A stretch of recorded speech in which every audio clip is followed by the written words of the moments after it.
In today's video, I'm going completely out of my comfort zone and trying Earl Grey tea. The well-known fact that the British love their tea and drink 100 million cups of tea a day, and on average that's 36 billion cups of tea a year. That is a lot of tea. Now, while I like to start my day off with a coffee, I find that for me, coffee increases anxiety, and if I drink it after midday, I struggle to sleep. I love my coffee dearly, and I wouldn't part with it for anything in the whole wide world. However, in the afternoons, I switch to tea. My favourite brands are Twinings English Breakfast Tea, which doesn't only have to be drunk at breakfast, and Twinings Everyday Tea.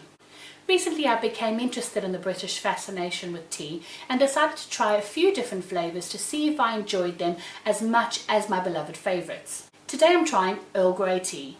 I came to learn that Earl Grey tea is a black tea, possibly Darjeeling or Ceylon, and it is flavoured with the bergamot orange. Now, the bergamot oranges are generally grown in Italy. I believe it's in the Reggio di Calabria area, and those oranges are generally used to make things like marmalade and, most popularly, in fragrance. Many fragrances use bergamot as one of the notes in the fragrance to give it a floral and somewhat fruity scent.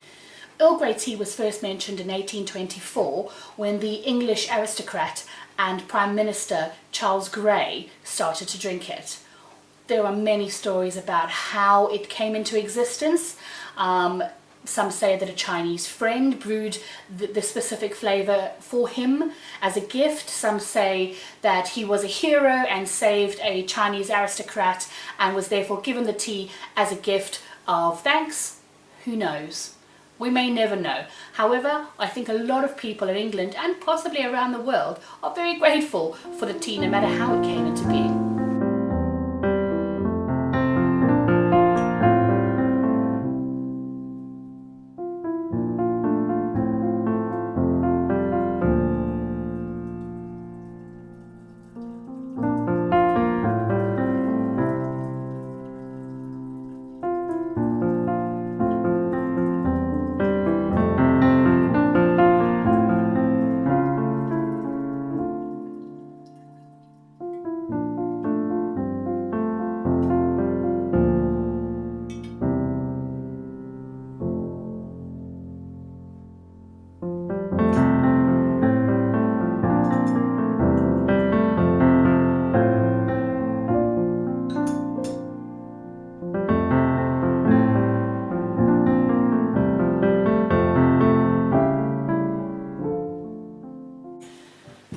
So, apparently the way you're supposed to make Earl Grey tea is you can either drink it black, you can either have it sweetened or unsweetened, or you can have sugar or no sugar, or you can have it with a slice of lemon. I don't really like black tea. That's not to say that if I tried this black I may not like it, but generally I like my tea with a sugar and some milk. And that's what I've added to this cup. The teacup I'm using today is a Minton Jubilee teacup from around circa 1963. I have a few bits in my porcelain collection from around the 1950s, 1960s. If you're interested in seeing more of the items that I have in my collection, leave me a comment down below and I may do a video on that. I've had this tea bag brewing for roughly 2 minutes now, I should say, and I'm going to see how it's getting on. I've poured enough. Although this is a large teapot, I've poured enough in here for 1 cup, maybe 2 of these small teacups. Let's have a smell and see how it's gotten on. Oh! It's got a beautiful sort of orangey, citrusy scent. I'm a bit apprehensive. I'm not quite sure how it's going to taste. So I suppose there's only one way to find out. Let's give this a go.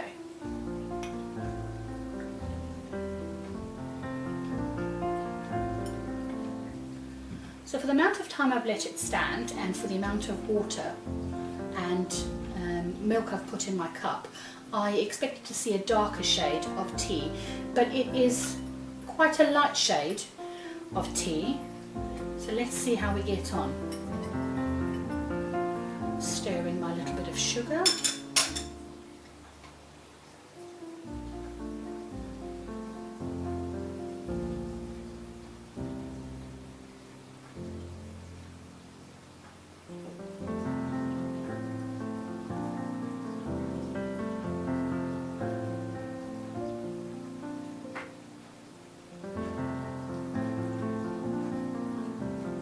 That's delightful. I can definitely see myself drinking that on a summer's day, or even, you know, later on in the spring. It's a lovely, very delicate orange flavour. You would think that it would be very orangey, but it's so delicate.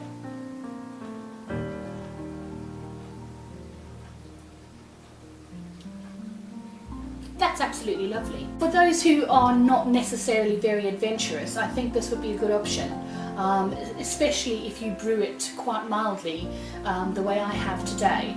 I went with the old adage that you can always add more, but you can't take any away. So I haven't brewed it a very strong brew, but that is absolutely delightful, and I can see myself drinking this for many years to come. I'm glad I bought a big box. If I were to give this tea a rating between 1 and 10, I'd say I'd give it a definite 6.